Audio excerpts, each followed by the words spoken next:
Okay, so today we have our first class and we will discuss the elements of design. So the basic things that you need to know as designers. Now, before I discuss what are the elements of design and talk about each one of them, we need to cover some points about what is design first. Because when we say elements of design, okay, but what is design? Because all of these fields, interior design, graphic design, architecture, product design, all of these fields use the word design. But sometimes people talk about design and they don't know what is design. So what is design?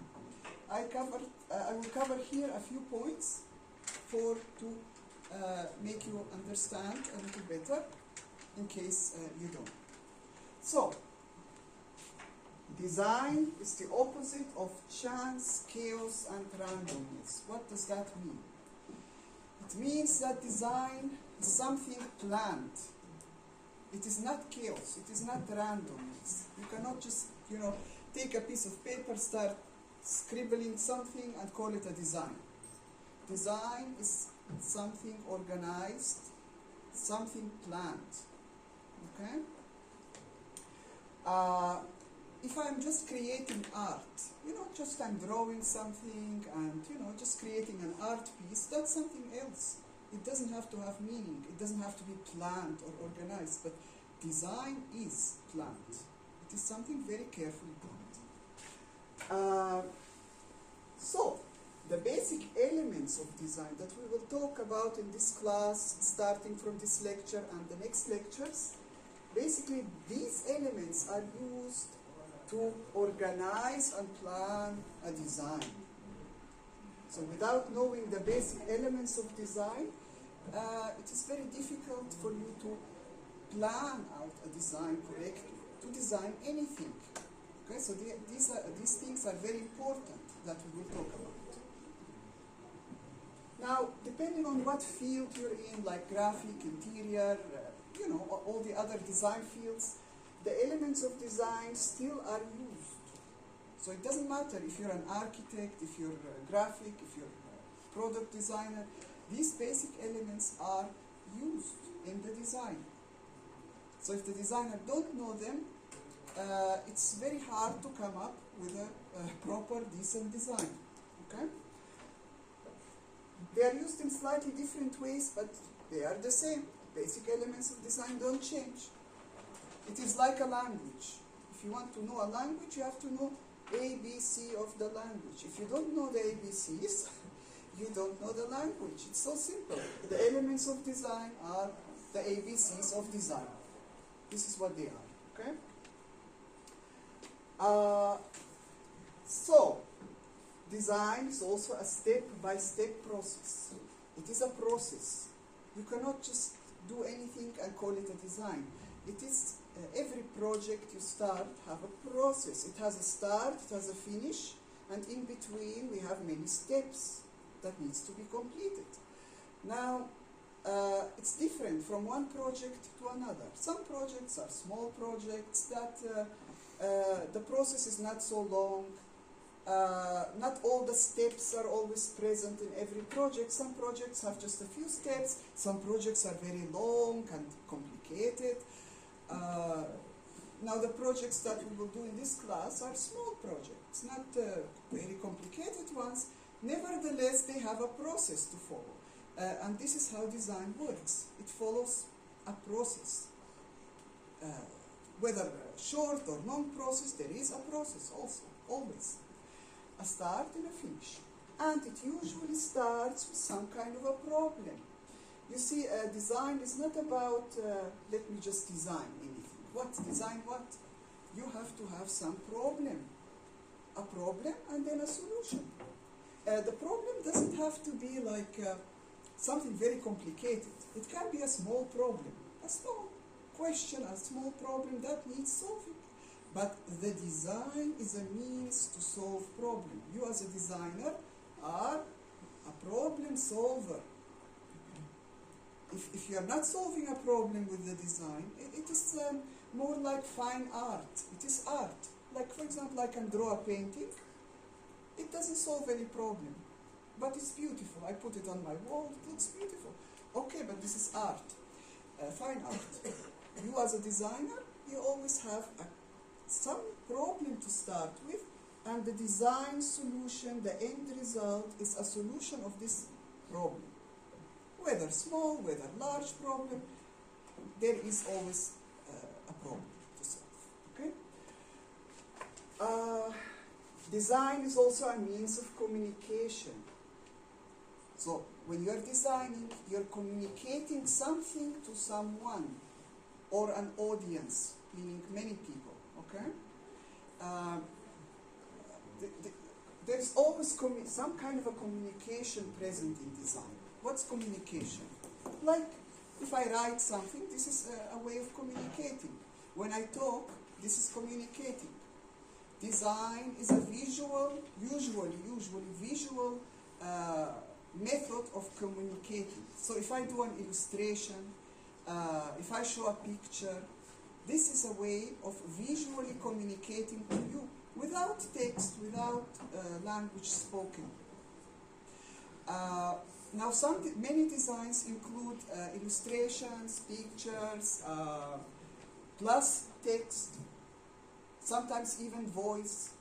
Like, for example, if you see commercials on the TV, they're also designed often, but they have also spoken language. When there is a video, there is also spoken language, including the visuals, including text. But sometimes you only have, for example, a poster. There is visual and text.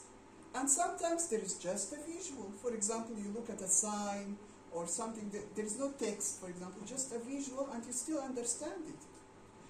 So, all of this is design. Design communicates usually something. There is always a communication, and this communication, what you want to communicate is, you need to be clear. So when you start a project, a design project, you need to be clear, what am I trying to communicate, and to whom?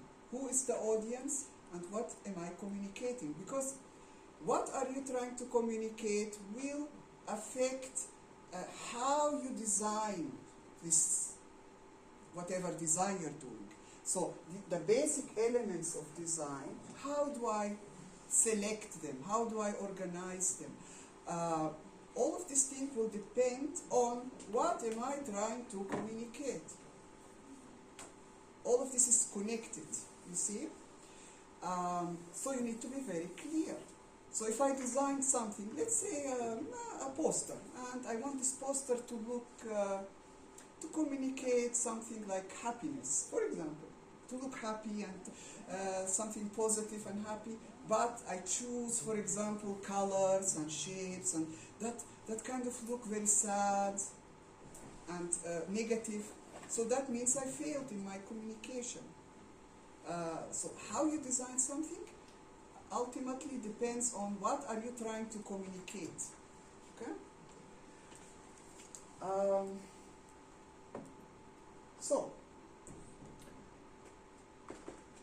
design, because it's a visual language of communication, it can be used as an international language, international way of communicating. Because as I said, if you have a picture or a sign or a symbol, it should be understood by everyone. It doesn't matter if you understand the language, or, for example, if you're from a different culture, you still have to understand the visual in the correct way.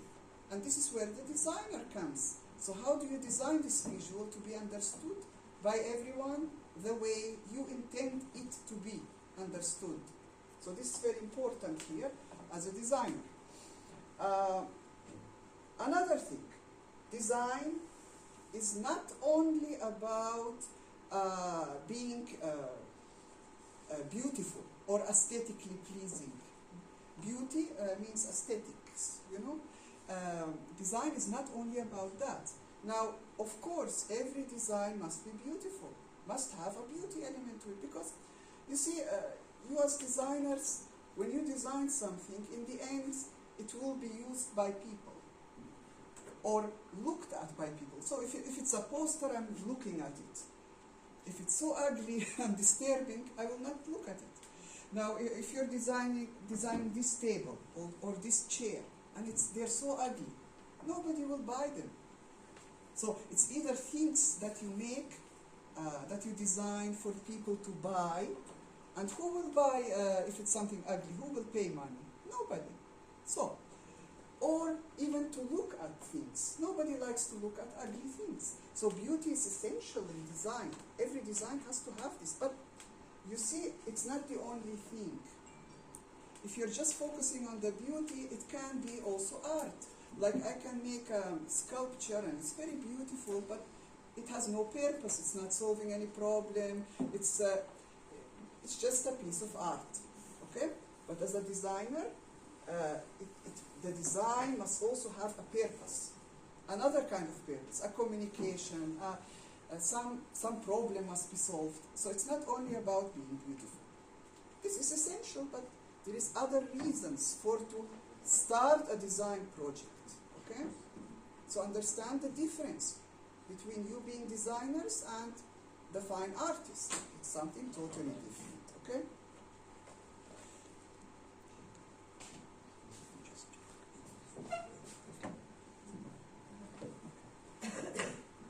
So, designers must use the basic elements of design and the principles of design. Now there is elements and principles of design, and we'll talk about them step by step. Don't worry about it. So, you need to be aware of these to create visually successful designs. Okay, but now this is essential. I said these are like the ABCs of design, but this does not always guarantee a 100% excellent design. Why? Because this is here where the complicated part of design comes. Design is very complicated. It's more complicated even than the sciences, in my opinion, because let's say if you study, for example, mathematics, there is formulas. Okay, so you're solving. There is a formula. I have to solve this problem according to this formula, and there is a right or wrong answer. There is nothing in between, like But design is on a spectrum. Like this is correct, this is wrong, but there is a lot of different things here in between on a spectrum. Like your design could be, maybe it's not excellent, maybe it's very good, maybe it's good, maybe it's close to good, maybe it's somewhere in the middle, maybe not so good, but not so bad either. So it's like a lot of options. There is no right or wrong answer in design. Like you cannot bring me a design and ask me, is this correct or is this wrong? I cannot tell you unless I know the entire process. Like for example, what is the problem you're trying to solve? How did you approach this problem? How did you end up with this, whatever you're showing me? Then I can give you a better answer of why it's not so good or what needs improving. But you see, it's still very complicated because let's say I give everybody here the same problem to solve. Every single student will have a different solution. So if I look at this student design, looks different than that student design, every student will have a different solution. So all these solutions, we cannot say this is wrong, this is right. No. Which solution gets closer to solving the problem in the best possible way, in the most practical way, in the most useful way? All of these things matter in judging a project, success or failure. Now everybody will use elements of designs, principles of designs, but how do you use them? Like, how do you select?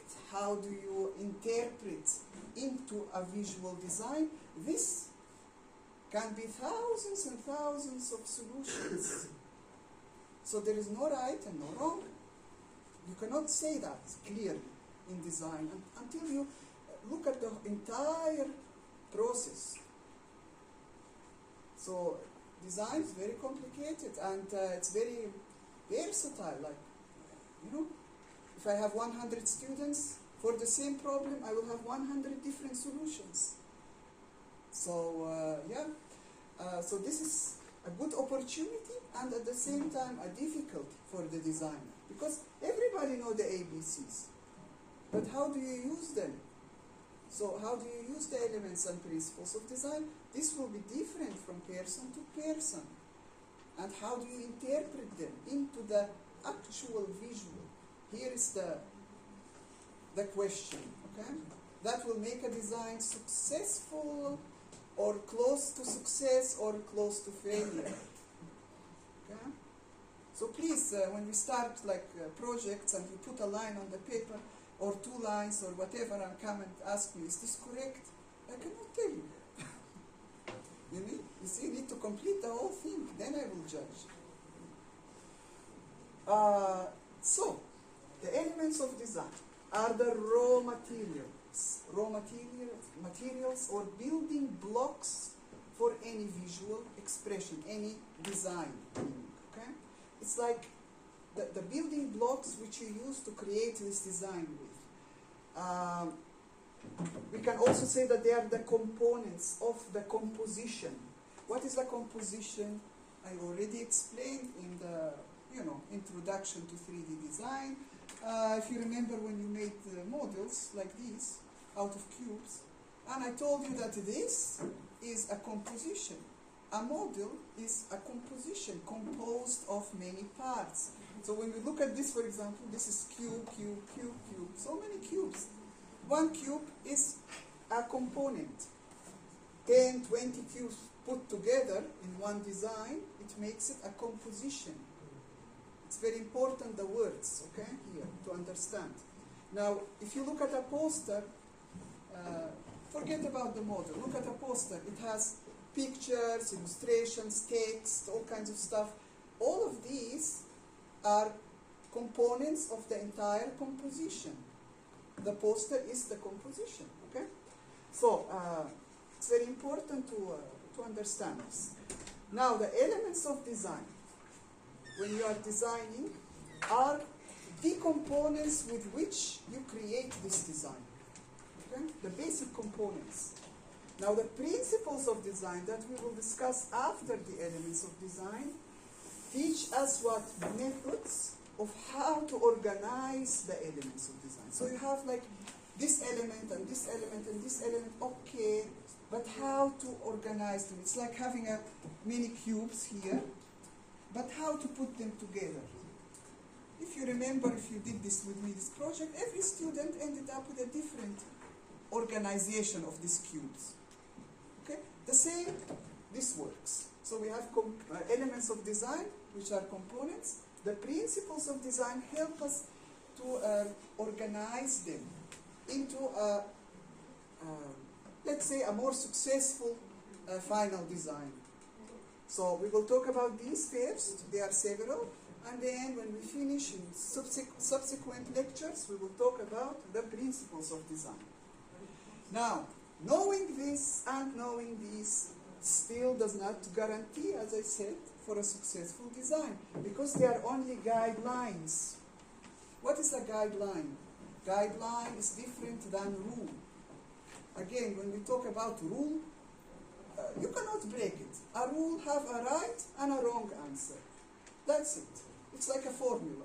But guidelines is something that helps you. It helps you make your design successful. But it is no guarantee, as we already explained why.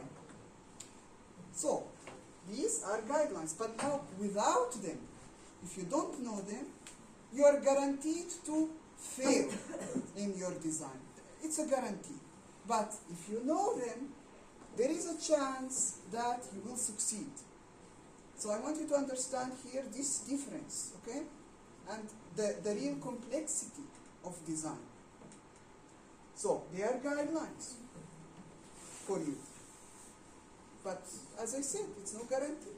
Even if I use them as teacher, you know, it's guaranteed that I will not end up with an excellent design. Actually guaranteed, because no one ends up with an excellent design. Even the most perfect design, there is something still not perfect. Never, it's never perfect. So in design, we can never get, for example, 100% mark. Even if the teacher made the design, they will not get 100. Because there is always something missing. That's the nature of design. But we can come very close to the excellent, okay, by knowing a few things that we will talk about. Okay. Now, what are the elements of design? These are the basic elements. We have point, we have line, shape, form, space, texture, color, and value. Today I will talk about only these two, okay? The first two. Next classes we will discuss about the others.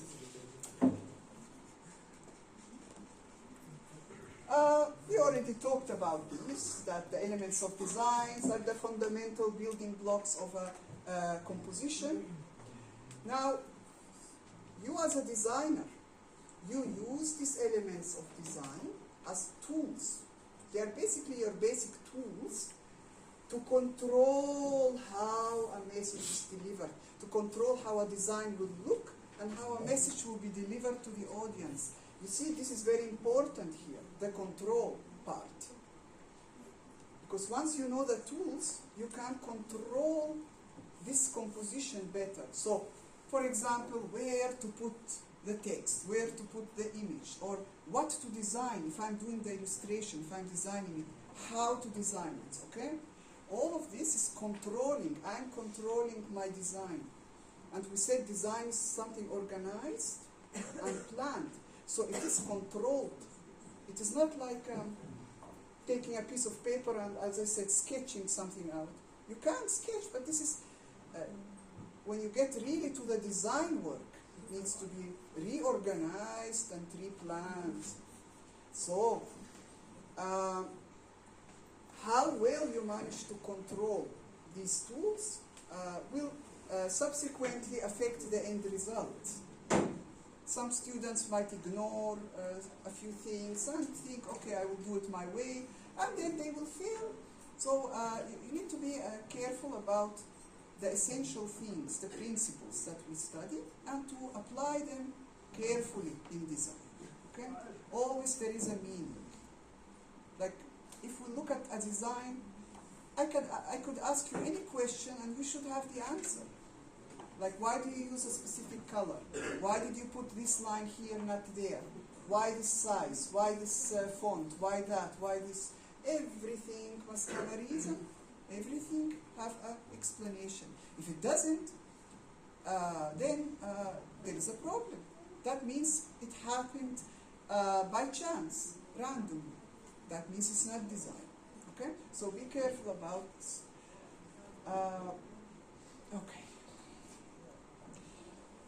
Now, the first element of design, the point, is the most simple. The most simple of the elements of design. And we will cover it fast because it has less importance than the line. So the point is what? It's just a dot. Nevertheless, it's important to understand. So it's a dot. Okay, but this dot can be small, can be big, can be, different sizes. Using points, I can put, for example, points very close to each other, and from a distance, it will look like a line. It will look like a line. Or I can put a point here and a point here connected with an actual line. And points can help in the construction of a design, basically. Let us see some examples which will show the idea better. So, this is a composition. This composition, okay, different composition with points, but they look very different. These are abstract compositions. These are representational compositions. So when we recognize something, it's representational. When it's abstract, like we don't know what is this, but it communicates something to us, a feeling, an emotion, okay? But here we recognize, okay, this is an apple, this is a cup, So this is representational, this is abstract, understand the difference, okay? Now here the abstract ones. If we look at them, points, this is made out of the same point, the same size, the same distance apart, if you notice, okay? But look how they are placed. If you look at it from a distance, it looks like it's going in spiral motion towards the center. It looks like it's moving even, that there is movement, but there is no. It is just how this is organized here, okay? These points, how they are organized. That creates this effect. If we look at these, we have different size points, small points and then becoming bigger. And the way they are organized, it makes us feel that there is a direction of vision. So my eyes start here and go in this way, in this way, in this way. Just using points, I created a direction. This is important, okay? Now if I take these points and put them here and this here, and it will destroy the direction. It will create something else. Look, here there is a direction, as I said. But if we look at this composition made out of points, there is no direction. And there is no start, no finish point. It's like if I look here or here or here, everything is the same. It's because it's perfectly balanced. Even though some are small points, some are big points, but it's in perfect balance, like everything balanced. While here, this part look like heavy, this part look light, it have direction. This have direction too, but it's towards the center in spiral motion. So just using points, you can create all sorts of different compositions, okay? With different effects, different, they communicate to us different things emotionally. It's very important that a design gives you an emotional response. What about this one compared to this? Very different. Okay? Now, what about this? Where are the points here? They are made out of points, but very small points. You know, very small points. So when you look at this from a distance, you don't see the points. But if you get very close, you see it's made out of small points. So it creates the effect of shade and shadow. It looks shaded, but it's not. It's made out of points in reality. So points are very versatile. They can be used. You can make an entire design out of points. Okay? And create very different effects. This is real products made out of points. Now, this is a building. This is a lamp made out of, basically the essential idea is points. Lights, even when you have a light, a spotlight for example, this creates a point.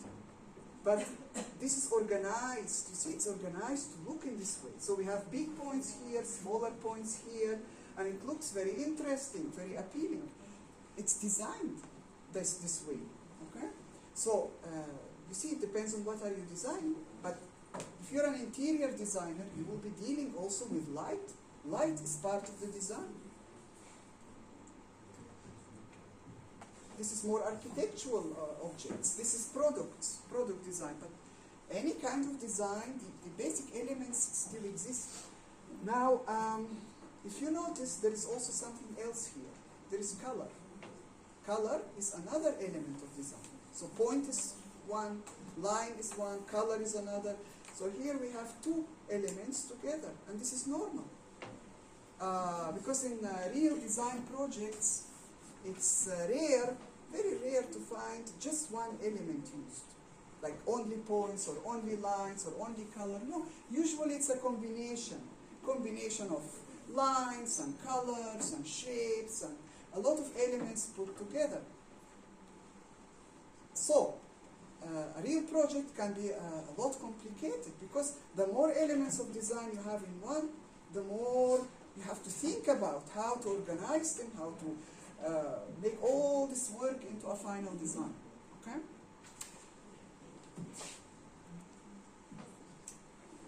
Now we come to the second element of design, which is line, and this is the most important of all. This is very, very important element of design because using lines alone, you can create almost any design. And any design includes lines, usually, in some way or another. Lines are very versatile, much more than points. Lines, you can have thousands of different types of lines. Like here are just a few. So for example, this is here curved, have curves. And this also have curves, but they look very different. If you compare, okay, this is straight line and this is straight, but they look very different. This is zigzag, this is straight lines, but in a zigzag, look very different than this. The message that is communicating, even one line to us, you already can feel the difference. There is big difference between this and this, or this and this, or this and this. It's you need to understand line is very versatile, and how it's used, it can totally create a complete design. And we will see in a minute more examples of this.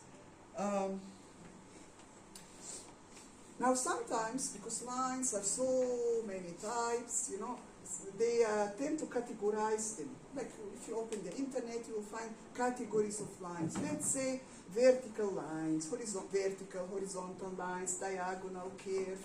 This is category. It means inside this category there is many types. Like this, for example, is curve, and this is curve. Okay, so they both belong to the curved category, and there is many others. The same way we have many in here, many in here, many in here, lines. But you will find here explanations like what do they represent? What do they show? But this is very general.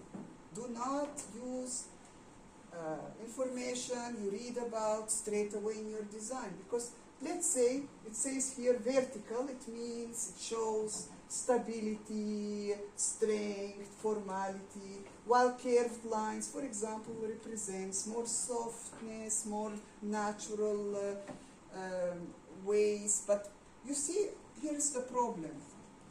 When you design something, you don't just have one line. You can have 2, 10, 100 lines put together, organized in a certain way.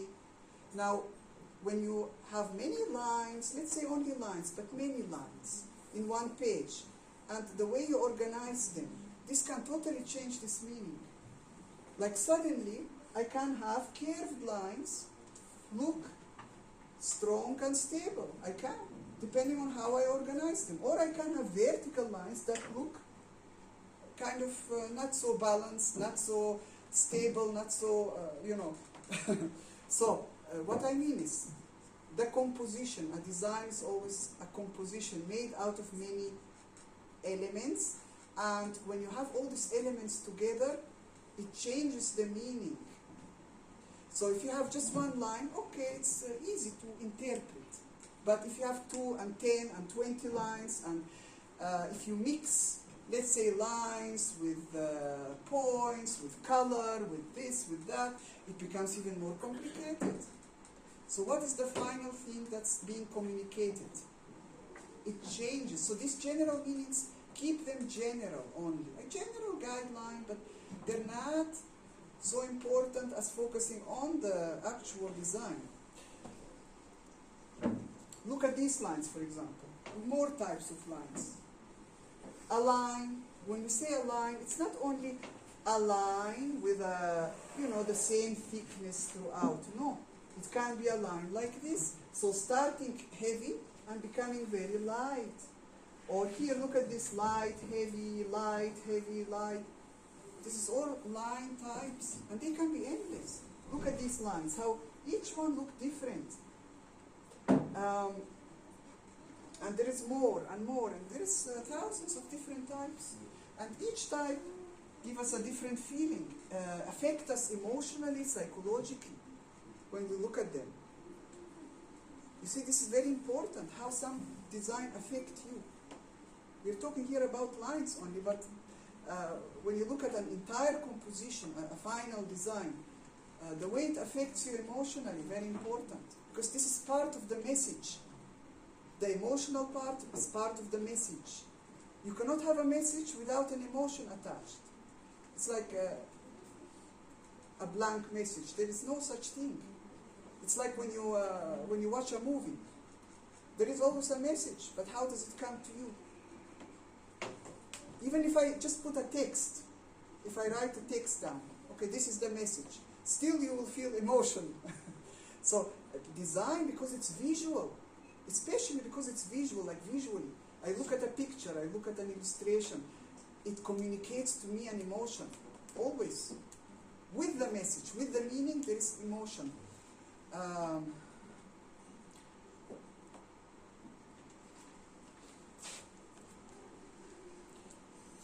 So, lines can do all of these things, lines alone.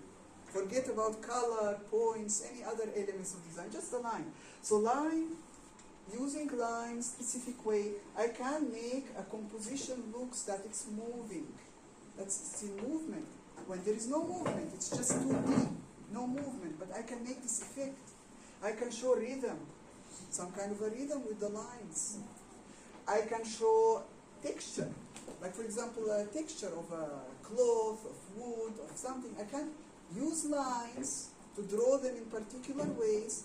From a distance it looks like a texture, but when you come close it looks like lines, like the dots, like with the points. Many points close to each other from a distance could look like shade and shadow, but when you get close it's obvious it's made out of points. The same with the lines. Okay? So we have light lines, dark lines, heavy lines, all kinds of shapes, lines, the quality of the line can be endless variations. Line can indicate emotional effects, of course. You can draw, you can design an emotion directly. So I can tell you, draw me a happy design, for example, or a sad one, or a angry. It should look angry or happy or calm. Or this thing you can do using the elements of design, and line is especially important in this.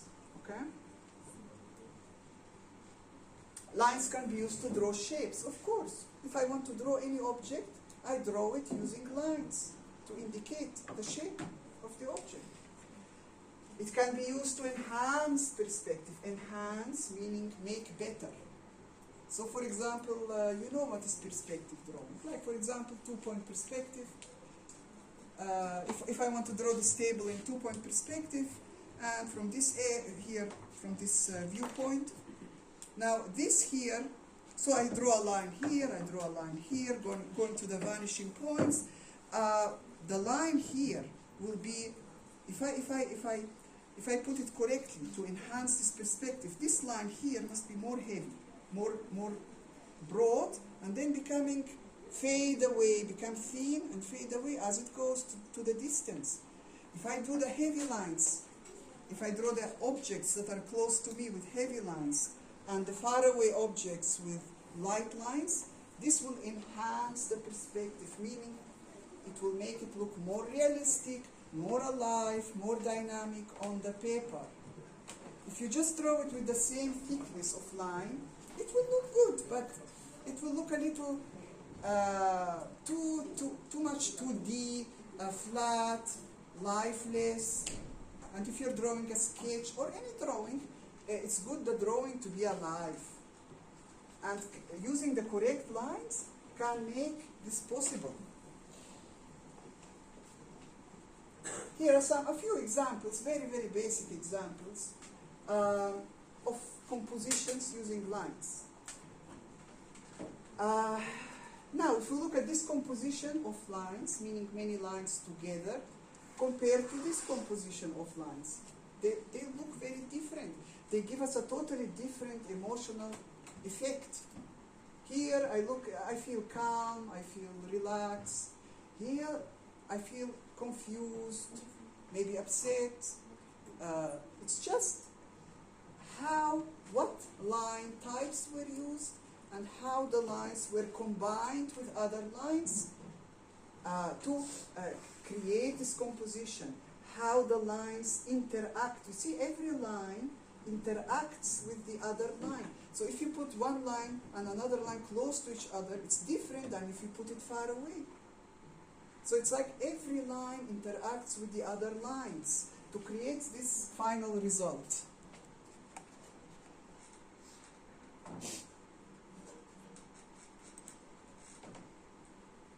So, if we look at these, for example, these emotional here effects, these lines show, the combination of lines show anger.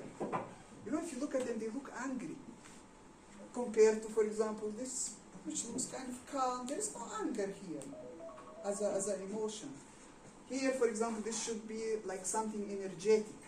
It looks energetic. So, we need to understand how the basic elements of design communicates to us already. Big things. So just using line, just using points alone, without any other thing, without color, without any additions, can communicate to us full emotionally it can communicate to us.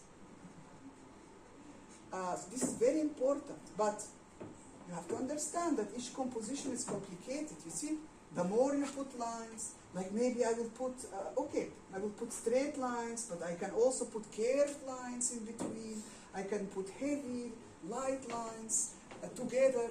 It becomes very, very complicated, the composition, and endless possibilities. If you move just this line down or up or this way or that way, it changes the whole meaning. That is why you cannot ask me, is my design correct until this point or not?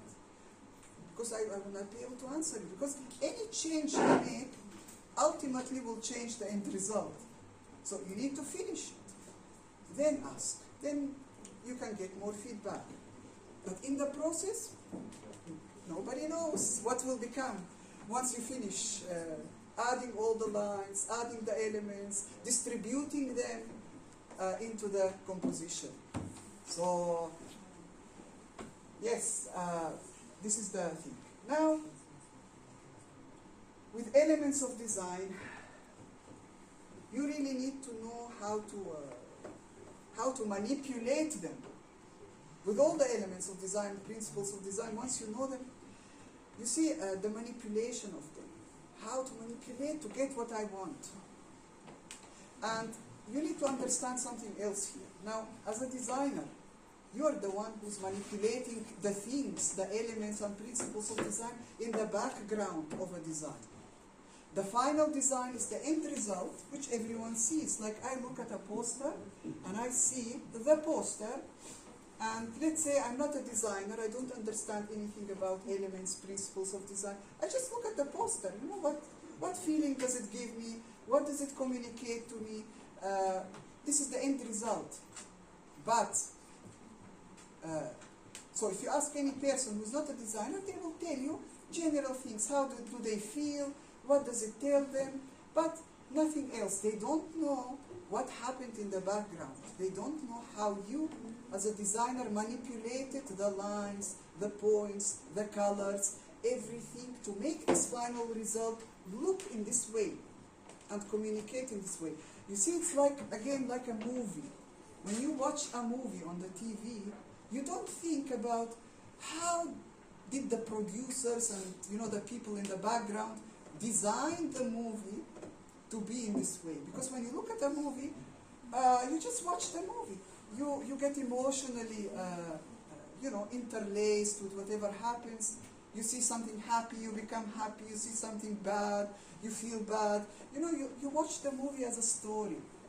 You relate to it somehow, but you don't think, how was this designed to create this effect? But if you ask the movie makers, they know. They planned it. It's planned. And you as a designer, you're planning what you're designing very carefully using the elements and principles of design to create this final result which nobody else who's not a designer understands what happened in the background. But you do. So if someone asks you, as a designer, explain to me, how did you make this design look happy? you should be able to tell them how did you manipulate lines, colors, this, that, at the background to create this effect. You must have an explanation. And I'm telling you this now because at some point during the semester, you will be involved in explaining your design in the end, the final project. You will have to have explanations for everything, okay? Now we are still in the beginning of the process. This is not so important, just more examples of what you can create with lines. So you often see, for example, in comic stories, like, a lot of lines everywhere, and the way the lines are put, it can create more emotional effects. Like if we remove these lines, just put this hand here, it will not be as powerful as using these. So where you put the line, what lines, how, all of this matter for the end result.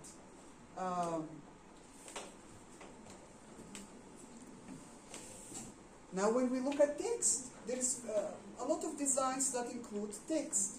Text is not text in the beginning, I mean, before you finalize the design, I am thinking about text as lines. Because this looks like a line, doesn't it?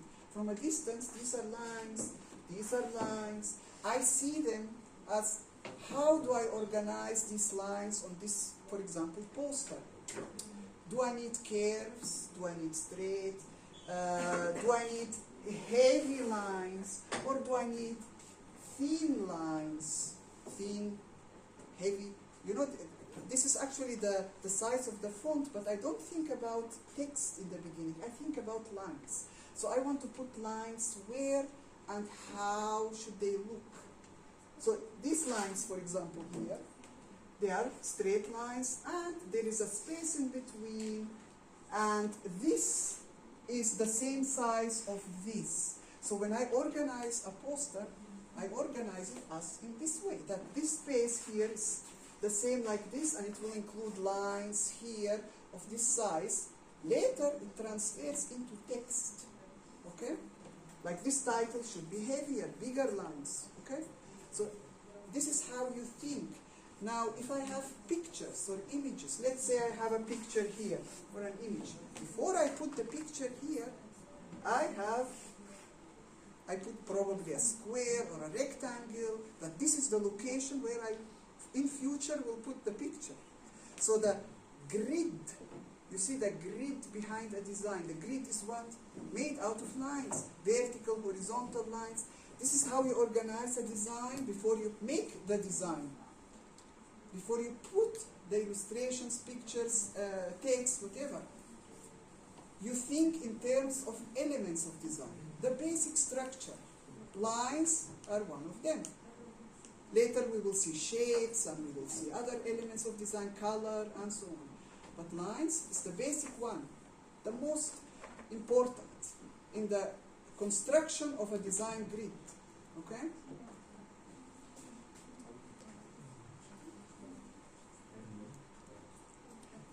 And a few more examples here of compositions using lines. Now, please, now when you look at this composition, for example, if you're not a designer, you will just feel something that it communicates to you. But as a designer, notice the details. So notice, it's made out of lines. It's made out of the same thickness line. Just, this is long line, these are short lines, but the same line thickness, the same quality. The quality of the line is how the line looks, okay? And notice how it goes at an angle. There is no curve here. There is no spiral. No. The line organization make this effect, create it. It's an illusion, okay? But the designer know about it. But who look at it only see, there is a spiraling thing here, but they don't see the elements of design, line, used to create it. Here, different lines. Thick lines going towards thin. Not the same thickness like here, but different thickness throughout, different quality. And long lines, short lines. Look at how they're organized. Again, there is a direction, a focus of vision towards the center here.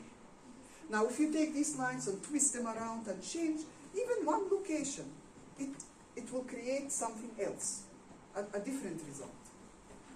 Look at these lines.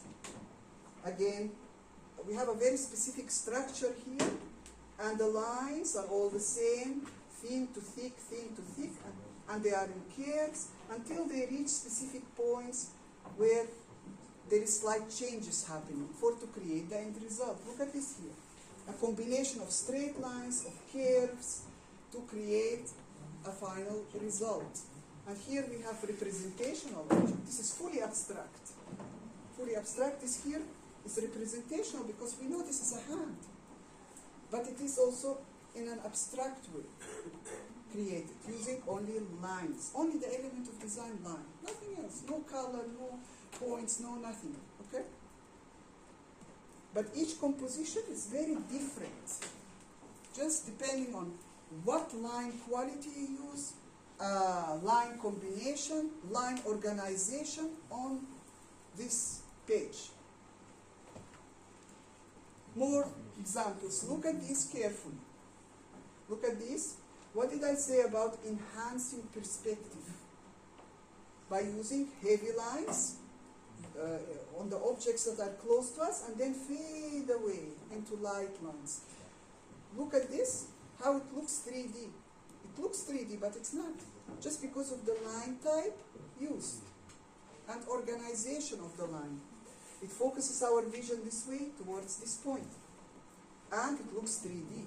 Now, if I use the line just to be a line, just the same thickness, it will not create the perspective. It will not look 3D. It will look flat. So just by changing the line quality, it creates a different effect.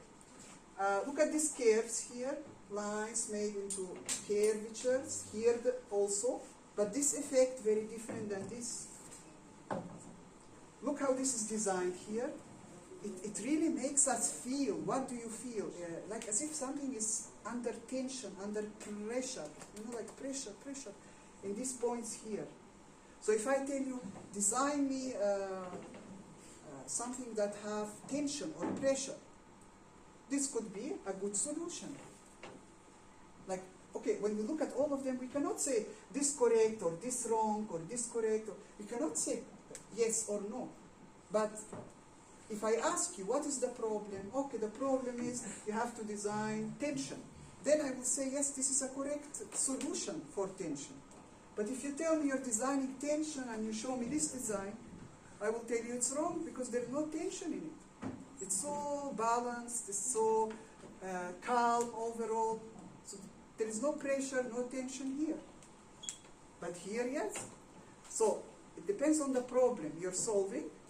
We can judge if it's a correct or a wrong solution for it. So, now we are almost done.